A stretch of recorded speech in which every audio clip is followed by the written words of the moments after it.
Out of the gate this morning, Rory Mcilroy was absolutely on fire, in full control of his swing from tee to green, snagging birdie after birdie. We thought it could be something really special after 6 birdies in his first 8 holes. What stood out especially was his approach game, which has been noticeably lacking in recent weeks. Here's Rory discussing his issues with his iron game.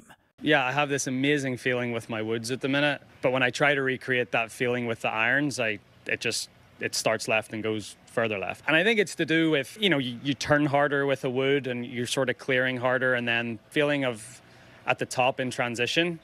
And when I try to do it with an iron and instead of a wood, I think it just sort of drops behind me. And then, I love this feeling of firing my right arm down the target line. And I can do that with my woods really well.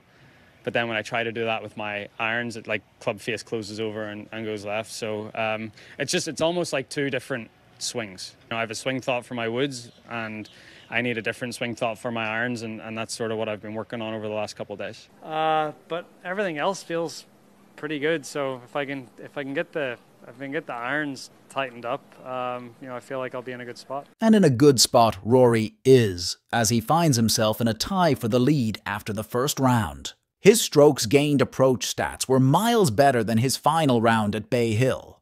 Over 7.5 strokes difference from last week's 4th round to today's 1st round. Clearly the work he's put in this week has paid off in a big way. And Rory putted lights out, leading the field in putting for the day. He was 2nd in strokes gained approach for the day too. Hey, what? This is going to be pretty good. Going to be really good. Tell you what, Mark, sounds like Roy was listening to you there. Ironically, he had a little struggle with his driver off a few of the tees, hitting hooks into the water on both the 7th hole and 18th hole. The strokes gained approach stats look like, but it's probably been one of my best days in a while.